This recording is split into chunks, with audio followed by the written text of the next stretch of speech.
क्या आपने कभी सुना है पूरी दुनिया में या पाकिस्तान में कि एक बच्चा पैदाइशी तौर पर गूंगा बहरा हो, बोल ना सकता हो, सुन ना सकता हो, और वो अल्लाह की कुदरत से, कुदरत का करिश्मा ऐसा हो कि वो बच्चा बोलना शुरू हो जाए? तो ये बड़ी हैरान कुन सूरत हाल है और पेरेंट्स के लिए इससे खुशी की बड़ी बात ही कोई नहीं।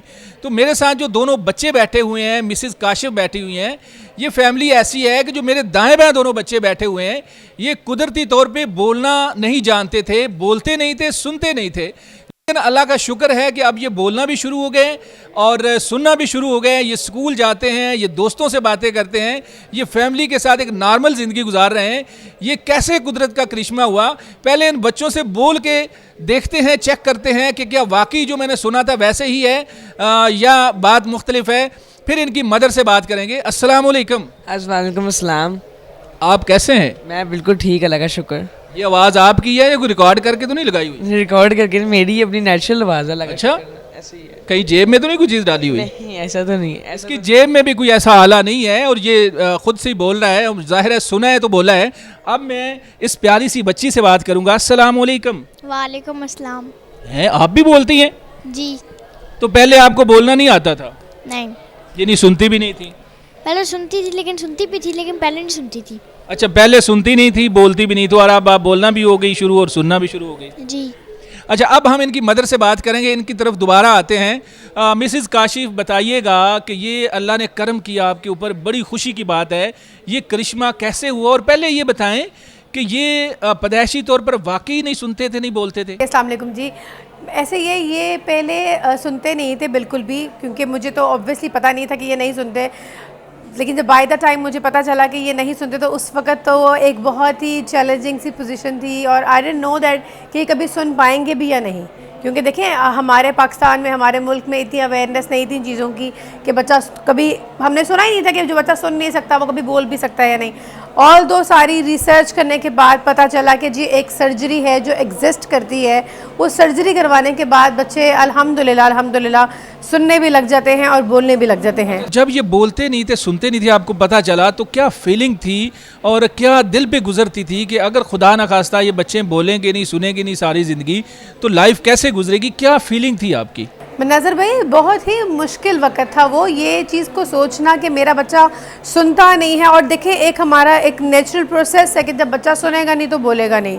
तो मेरे लिए तो क़यामत थी, रोज़ाना ही ये क़यामत थी। मुझे तब भी नहीं पता था कि अगर मैं सर्जरी करवा भी लूँगी तो ये सुनेगा या नहीं सुनेगा। देखे ना, उस वक्त तो कुछ चीज़ें, कोई पिक्चर क्लियर ही नहीं थी। अच्छा, जब ज़ाहिर है ये पता चला, जब भी कोई ऐसा इशू होता है तो फिर दाएं बाएं महल्लेदारों को, रिश्तेदारों को पता चलता है, फिर अपने अपने मशवरे शुरू हो जाते हैं कि फ़लाँ जगह पर जाएं, पहाड़ों में एक पानी है वो पिएं, फ़लाँ हकीम के पास जाएं, ये फक्की खाएं। हर बंदा अपना अपना टोटका बताना शुरू हो जाता है। तो क्या ऐसे टोटके लोगों ने आपको बताए और उन टोटकों पे अमल भी किया? ऐसा कुछ हुआ आपके साथ? ऐसा टोटके तो नहीं थे इस तरह, लेकिन ये था कि लोगों ने कहा कि मतलब रोज़े रखें, इस तरह के मन्नत के रोज़े रखें, या फिर बच्चे के कान में एक तेल है हम आपको बना के देते हैं, वो डाल दें, उससे ठीक हो जाएगा बच्चा। लेकिन मैंने ऐसा कुछ भी नहीं किया, मुझे अपने अल्लाह पे बहुत इत्तेकाद था। अच्छा, एक सवाल करूंगा कि जब ये बच्चे बोलते सुनते नहीं थे तो ज़ाहिर है आपका एक सिस्टम तो इनके साथ था, खाना पीना, इनकी फरमाइशें और सारी चीज़ें जैसे बच्चे करते हैं। क्या आपको पता चल जाता था कि ये पानी मांग रहा है, खाना मांग रहा है, और खाने में क्या वैरायटी मांग रहा है? अगर ये पिज़्ज़ा मांग रहा है, अगर ये बर्गर मांग रहा है, कुल्फ़ी खाना चाह रहा है, आइसक्रीम, तो किस तरह से आपको पता चलता था? उसमें क्या था? भाई देखिए, बात ये कि माँ जो उनसे है ना, माँ का कोई नेमल बदर नहीं है। माँ अपने बच्चा रो भी रहा होता है तो माँ को समझ आता थी कि बच्चा क्या चाह रहा है। तो ऑब्वियसली अब्दुल्ला बड़ा था, अब्दुल्ला का सर्जरी भी 2.5 साल में हुई। 2.5 साल ज़िंदगी का जो था उसने वो बिना सुने गुजारा, और ज़ाहिरी बात है बिना बोले भी गुजारा। लेकिन ये था कि अल्हम्दुलिल्लाह अब्दुल्ला की सारी नीड्स की मुझे समझ आ जाती थी कि वो क्या मांग रहे हैं। हाँ, कहीं कहीं मेरे लिए भी मुश्किल होती थी, क्योंकि मुझे बस यही होता था कि पता नहीं ये मुझे क्या समझता है, कि मैं इसकी कौन हूँ। आप उस आवाज़ सुनने की भी आपको ख्वाहिश थी, बेचैनी थी कि ये अपनी ज़ुबान से मामा बोले? बिल्कुल बिल्कुल। और मुझे यही था कि पता नहीं कभी मुझे मामा कहेगा, कभी इसको पता चलेगा कि मैं मामा ही हूँ इसकी। फर्स्ट टाइम जब इस बच्चे ने आपको क्या कहा, मतलब मामा का क्या लफ्ज़ पहला था? पहला लफ्ज़ जो अब्दुल्ला, जो आपके कानों में, इस बच्चे का अब्दुल्ला का पहला लफ्ज़ क्या था जो आपके कानों? वो इसका लफ्ज़ था नाना। अच्छा, नाना आपने पहला बोला। तो नाना, आपको याद है कि जब आपने नाना बोला तो नाना क्या मामा बोलना चाह रहे थे या नाना क्यों बोला? मुझे तो नहीं याद, मैं बहुत छोटा था, लेकिन मुझे नहीं इतना अच्छा याद, लेकिन मुझे बाद में जाके पता चला कि मेरा जो पहला लफ्ज़ है वो नाना है, लेकिन नाना के फ़ौरन बाद ही मैंने मामा प्रोनाउंस कर दिया था। अच्छा, नाना के बाद फिर हाँ जी, अगला लफ्ज़ मामा था। अगला लफ्ज़ मामा था, तो ये बड़ी अच्छी फीलिंग आई होगी। बिल्कुल बिल्कुल बिल्कुल। देखिए जी, उस वक्त एक सुकून हो गया कि अल्हम्दुलिल्लाह अल्हम्दुलिल्लाह आज अब्दुल्ला को पता है कि मैं उसकी मामा हूँ। और देखिए सीधी सी बात है, आपका बच्चा जब जैसे जैसे अब्दुल्ला ने लफ्ज़ बोलने शुरू किए, वो मेरे लिए रोज़ाना ही एक बाइस फ़ख्र भी था, खुशी भी थी। और आप यकीन करेंगे, मैं अब्दुल्ला के हर लफ्ज़ पर रोया करती थी खुशी से, मेरे आंसू थमते नहीं थे। वो लफ्ज़ सुनने के बाद मैं फिर बार बार कहती थी, अब्दुल्ला क्या बोले, अब्दुल्ला फिर से बोलो मामा, फिर से बोलो मामा। वो मामा सुनने के लिए मेरे कान तरस गए। अच्छा, सर्जरी के बारे में पूछूंगा अब कि सर्जरी जो हुई, क्या कोई कट लगा या कान के अंदर कोई डिवाइस ही सिर्फ लगी? सर्जरी का जो प्रोसेस था मुख्तसर बताएं कि क्या कोई कट लगा, कोई अंदर चीज़ भी लगाई गई है इनकी बॉडी के अंदर, या किस तरह से हुआ? सर्जरी का ये एक प्रॉपर एक प्रोसेस था कि 2-2.5 घंटे की सर्जरी थी। उसके अंदर बच्चे के अंदर दिमाग वाली जगह पे उन्होंने हल्का सा ड्रिल करने के बाद अंदर वाली डिवाइस फिट की। उसके बाद वो स्टिचेस लगे, वो 1 महीने में जाके हील हुए। महीने के बाद उसकी आउटर डिवाइस लगी जो लगी हुई है अभी इनके कानों पे, और फिर वो उसका स्विच ऑन हुआ। उसके बाद फिर जो मरहला आया वो था स्पीच थेरेपी का। अब बहुत से लोगों को यही नहीं पता कि अगर बच्चे को सुनाई नहीं दे रहा, उसकी स्पीच डिले है, तो उसका अगला काम है स्पीच थेरेपी। हमारे बच्चे जो कॉकलियर इम्प्लांट चाइल्ड हैं, वो एक नॉर्मल आवाज़ सुन ज़रूर रहे हैं, लेकिन उसको डिफ़ाइन करने के लिए, बताने के लिए कि ये आवाज़ें हैं, इनका क्या मतलब है, उसके लिए आपको स्पीच थेरेपी रिक्वायर्ड है। और वो थेरेपी कम से कम 1.5 साल ज़रूरी है। अच्छा, वो प्रोसेस हुआ, डिवाइस अंदर लगी और एक डिवाइस बाहर लगी, और उसके बाद आपका प्रोसेस है कि आपने स्पीच थेरेपी करवानी है या ख़ुद से आपको बता देंगे डॉक्टर? देखिए, डॉक्टर साहब ने बताया था कि अब स्पीच थेरेपी अगला प्रोसेस है। बेसिकली जब मैंने अब्दुल्ला का देखा था कि अब इम्प्लांट होना है, क्योंकि मुझे काफ़ी टाइम लगा था इम्प्लांट का फ़ैसला लेने में। मेजर सर्जरी थी, मैं डरती थी कि अल्लाह ना करे कुछ हो ही ना जाए। तो मैं, लेकिन मीनवाइल जब मैं वो सर्जरी के प्रोसेस के बारे में सोच रही थी, मैंने स्पीच थेरेपी पे वर्किंग स्टार्ट कर दी थी।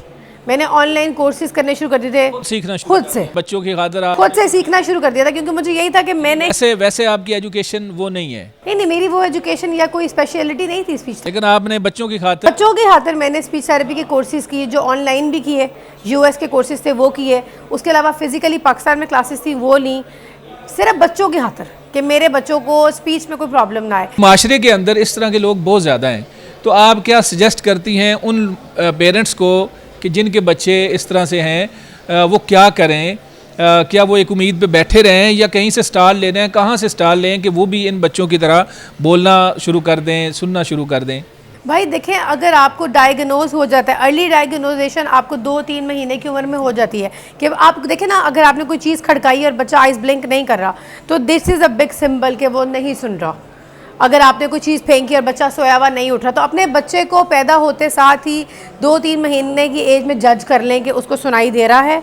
अगर इन केस खुदा ना खास्ता उसको सुनाई नहीं दे रहा, तो आपकी पहली अप्रोच ऑडियोलॉजिस्ट होने चाहिए। ऑडियोलॉजिस्ट जो हैं वो बेसिकली ईएनटी पे नहीं, क्योंकि ईएनटी जो हैं वो आपके इंटरनल देखते हैं, लेकिन जो ऑडियोलॉजिस्ट हैं वो ही माहिरीन है इस काम के। आप वहाँ पर जाएं, वहाँ पे एक उनका टेस्ट होता है, उसको बेरा टेस्ट कहते हैं, वो टेस्ट करवाएं। अगर तो वो उसमें माशाल्लाह बच्चे क्वालिफाई कर जाते हैं तो फिर तो वेल एंड गुड, और अगर वो नहीं करते, अब देखें डिपेंड करता है लॉस के ऊपर कि बच्चों का लॉस कितना है।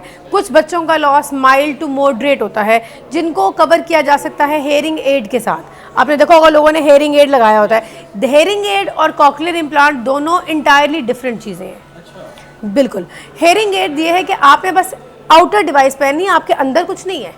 आपने जब उतार दी बस ठीक है, बात खत्म होगी। और ऐसे ही देखने जी, हेयरिंग एड ही ज़्यादातर पॉपुलर है, कॉकलियर बहुत कम लोग करवाते हैं। अच्छा बताओ, आप कौन सी क्लास में पढ़ते हो? मैं पढ़ता हूँ प्री-9th में। अच्छा, तो स्कूल के अंदर शरारतें भी करते होगे, खेलते भी हो, क्या पसंद है? पढ़ाई के अलावा क्या करते हो? बिल्कुल ऐसे ही है, मुझे बहुत हर्डल्स फेल करने पड़ते हैं। स्कूल में बहुत बच्चे ऐसे हैं जो मेरा मजाक भी उड़ाते हैं कि तुम्हें ये डिवाइस लगाई हुई है, लेकिन मैं मतलब मेरी मदर ने मुझे इतना कॉन्फिडेंट मेरे अंदर डाला है, इतना कॉन्फिडेंस है मेरे अंदर कि मैं मतलब अब फील करते ही नहीं। कोई बात कर रहा है, किसी को ग्लासेस लगी हुई हैं, कोई मोटा है, कोई छोटा है, जैसा भी है। तुमने मोटा कहा है तो मैंने अपनी तरफ देखना शुरू हो गया। लोगों ये तो नहीं मोटा कहा। नहीं, लोगों ने तो बातें करनी है, दुनिया का तो काम है बातें करना, लेकिन मैं सब्र भी करता हूँ, लेकिन फिर मैं कहता हूँ चलो बोल रहे हैं बोलने दो। और मैं हर्डस एक ये फील करता हूँ, एक बहुत मेजर हर्डल फील मैं ये फील करता हूँ कि जब मैं मस्जिद जाता हूँ नमाज़ पढ़ने, तो मुझे सबसे बड़ा डर ये होता है कि यार मैं नमाज़ पढ़ रहा हूँ, मेरी कोई डिवाइस खींच के ना भाग जाए। मतलब होता है ना कोई मस्जिद में कोई शरारती कर दे, या लोगों को लगता है शायद ये कोई नया ब्लूटूथ आ गया है मार्केट में, लोगों को क्या पता कि ये मेरी बड़ी ज़रूरत की चीज़ है, लोगों के लिए ये ज़ीरो है और मेरे लिए ये तो एक कमाल चीज़ है। तो मैं अब ये कोशिश करता हूँ कि मैं मस्जिद में पढ़ूँ तो 4 या 5वीं सफ़ में पढ़ूँ, जहाँ सारे मौलवी मतलब जो बड़े लोग होते हैं वहाँ पढ़ूँ, वहाँ पे इस तरह की शरारतें नहीं होती। और स्कूल में भी मेरा ज़्यादा ध्यान जो होता है ना मेरी लेफ़्ट साइड पर होता है, क्योंकि लेफ़्ट साइड से अगर कोई गुजर रहा है तो मेरा ध्यान यही होता है कि यार कोई खुदा ना आस्ता मेरी वो खींच के ना भाग जाए, मेरी डिवाइस ये वाली है। तो बस ये सारा मुझे हर्डल्स फील करने पड़ते हैं। और मैं प्री 9th में हूँ और अल्लाह का शुक्र है मेरी टीचर्स के साथ और दोस्तों के साथ बॉन्डिंग बहुत अच्छी है। तो आपको क्या पसंद है, जैसे आपके भाई ने कहा स्कूल के अंदर कोई परेशानी होती है, कोई डर होता है कि बच्चे ये डिवाइस खींचे ना, या कुछ ऐसी बात सुनना पड़ती है क्या आपको कभी? नहीं, मुझे इसना कोई ऐसा मसला नहीं, बस एक कुछ बच्चे कुछ ऐसे पूछ। लड़कियां वैसे ही ज़्यादा शरीफ, उन शरीफ से मुराद है कि वो लड़के ज़्यादा शरारती होते हैं ना, तो लड़कियां ज़्यादा शरारती नहीं होती, ये बात भी है शायद।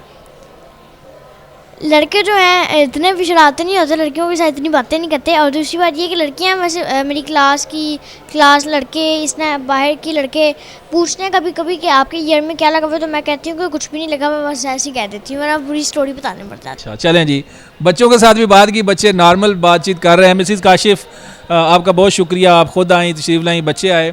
नाज़रीन आपको कुछ सवाल हो, कुछ पूछना हो आपने, तो आप कमेंट सेक्शन में हमसे पूछ सकते हैं। अगले प्रोग्राम तक अपने मेज़बान मनाज़र अली को इजाज़त दें। अल्लाह हाफिज़।